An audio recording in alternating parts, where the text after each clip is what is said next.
have so many bright minds all around. I'm just even looking at it now as the tip of the iceberg. There's so much more to know, and there's so much more to stay ahead of, and there's so much more data that's coming out.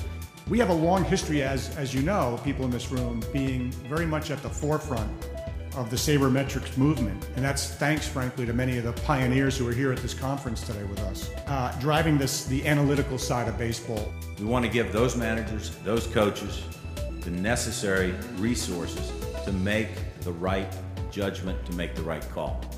And that's the genesis of what we're all about here today. Once you find a question that is interesting and compelling, it actually makes very little difference to the world as a whole, whether you get the answer right or wrong.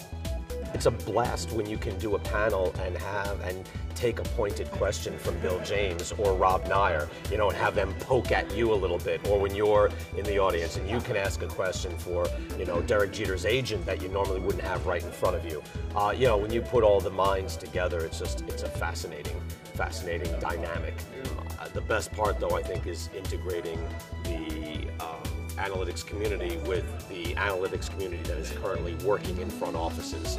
I don't get to see those guys a lot. They don't let those guys out a lot. So it's nice to see them out speaking to people like myself in the media and getting to find out what it's like within those front offices and how they use analytics now in the actual industry, and just have this as a regular part of how they digest baseball. Technology changes, the ideas change, and we're constantly looking to upgrade and improve, and we welcome all the input we get. I think these things are a great idea just to get the industry together, and also to get the analytics community and, again, the baseball industry together, because now they are working together. There's going to be a morphing of analytics and what we call analytics and scouting, and it's just going to morph into one common language, and it will be more and more, and already front offices are very smart, and those guys will slowly take over. I was thinking about how much I love baseball, how much I love the game. I love that. I love the stories. I love the personalities. I'm driven by all of that.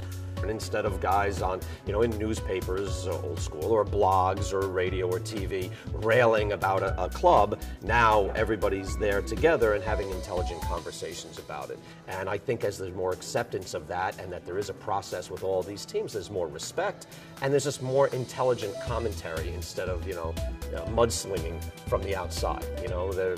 Again, the analytics guys, the mom's basement thing is ridiculous. As I said in our Clubhouse Confidential early meetings, not in their mom's basement, they're in your team's front office, where they should be, making these decisions, helping make these decisions. Baseball's filled with these young, smart guys that are looking at baseball from an economic point of view, and that's not dry and that's not boring. It's fascinating, and I think we all find it fascinating, and that's why we're here.